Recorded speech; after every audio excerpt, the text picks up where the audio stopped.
tí n bá bínú tí n bá dòrílẹ̀ ayé afọ́ tàkọ́tàbó tí wọ́n mọ̀ music kan máa kan sára wọn á lọ́mọ eléyìí tún yàtọ̀ orin ni wọn á lọ́mọ eléyìí tún yàtọ̀ orin ni ó ń gbá lórí ẹ̀ ń pọ̀ òun gidi gan wọn ló ń gbá lórí ẹ̀ ń pọ̀ òun gidi gan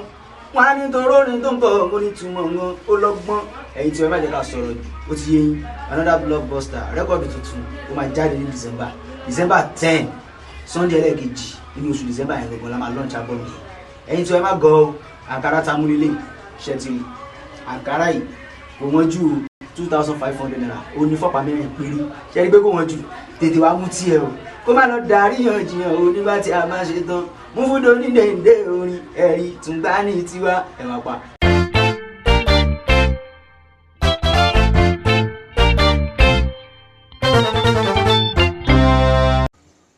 rẹ́kọ̀dù kan ń bọ̀ tí ó milẹ̀ tìtìtì rẹ́kọ̀dù kan ń bọ̀ tí ó bá àwọn èèyàn lẹ́rù pé ọwọ́ Ọlọ́run bó ní ẹ̀tún ṣe porú rẹ́kọ̀dù àti àwọn ọpọlọ tí wọ́n fi kọ àwọn orin nígbà tí wọ́n rìkọ́dù rẹ́kọ̀dù yìí wọ́n mọ nǹkan tí mo fẹ́ sọ ju pé kí n jẹ́ kí Perfect gangan kán sọ̀rọ̀ nípa rẹ́kọ̀dù wọn tó a pe àkọlé ẹ̀ ní Mr. Perfect.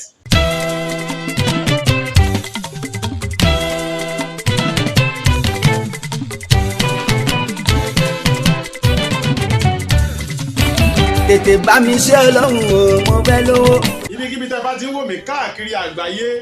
àlejò tí mo gbà lálejò ẹ̀yin gan ti mẹ́ni tí mo gbà lálejò kí n má wulẹ̀ sọ̀rọ̀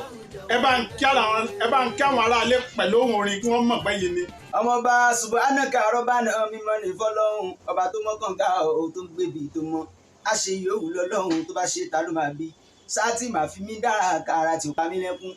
ara ire nífẹ̀ẹ́ nílé ayé mi o àwọn ẹlẹ́tanú ò tàn rò kó máa tán fún mi kí n máa dára máa ra lójú wọn kọ́ lè gbà fọ́bọ́ lọ́hùn lókè ọba ńlá látara Mr. Perfect àkàndọ́ lọ́hùn. mo ní kábíyèsí ọlọ́hun tó tó alágbára láyé lọ́run ẹrù jẹjẹ mọ́ ṣe báyẹn ọba tó dá kíkan pẹ̀lú dídùn méjèèjì ló fi ń dọ́là tó bá gbé kíkan síbi kan. tá a bá ń sọ nípa àwọn olórin tó ń milẹ̀ lọ́wọ́lọ́wọ́ báyìí ẹ má jẹ́ àtànra wa jẹ Muftau Alabi Perfect ọ̀kan ni nǹkan kan wá ń bọ̀ tí mo fẹ́ kẹ́yìn èèyàn mi ó sáré gbọ́ kẹ́ẹ̀sì mọ̀ nípa ẹ̀ rẹ́kọ̀dù kan ń bọ̀ tí ó milẹ̀ tìtìtì rẹ́kọ̀dù kan ń bọ̀ tí ó bá àwọn èèyàn lẹ́rù pé ọwọ́ Ọlọ́run bó ní ẹ̀tún ṣe porú rẹ́kọ̀dù àti àwọn ọpọlọ tí wọ́n fi kọ àwọn orin nígbà tí wọ́n rìkọ́dù rẹ́kọ̀dù yìí wọ́n mọ nǹkan tí mo fẹ́ sọ ju pé kí n jẹ́ kí Perfect gangan kán sọ̀rọ̀ nípa rẹ́kọ̀dù wọn tó a pe àkọlé ẹ̀ ní Mr. Perfect ẹ bá ń jẹ́ kí wọ́n gbọ́nú orin tí ń bẹ́ẹ̀ bẹ́ẹ̀. ibikíbi tẹ́ bá dé tí gbogbo ẹ̀mí títì. ibikíbi tẹ́ bá dé tí gbogbo ẹ̀mí títì. record store tẹ́ bá dé tí bíbẹ̀ ń ta wàrà. kò sí èméjì orin tèmi làwọn ajé ń gbọ́. ẹ má jiyàn sí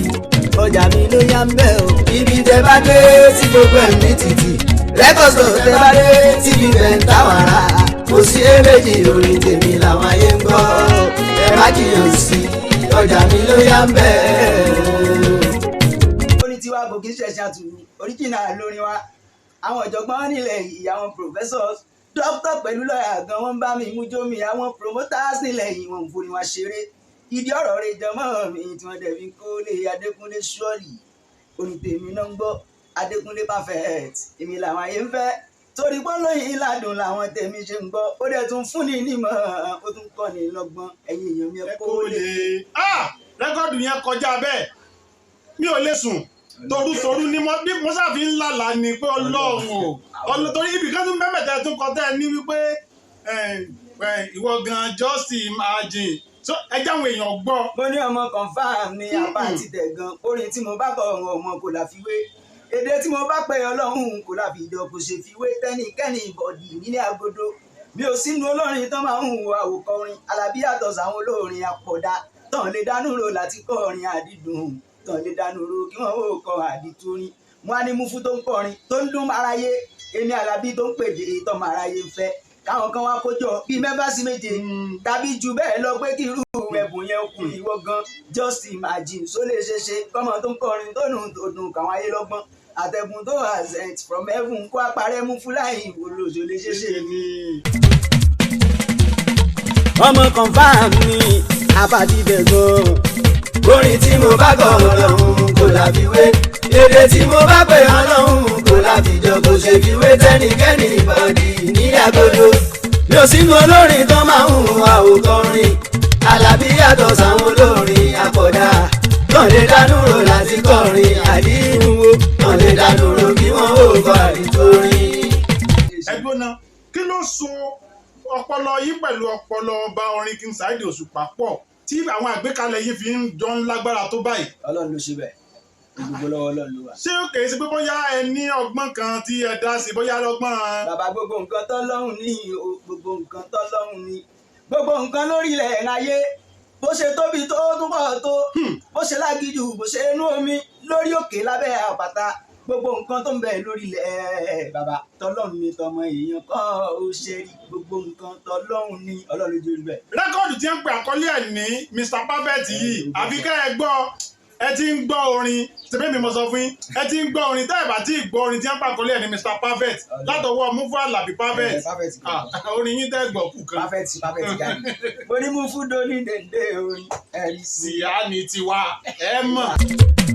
ló fi jẹ́ pé nínú olórin oṣòwò ẹyẹ bí ọkí kan òsì ẹran tí ó dùnkú ẹ̀kọ́ òsì nínú gbọ́mọ mọ̀jọ Ibikunle yìí kan ṣọ̀wọ́n lápárí mú bọ́ lórí òyàtọ̀ sáwọn olórin ọ̀jẹ̀ wẹ́wẹ́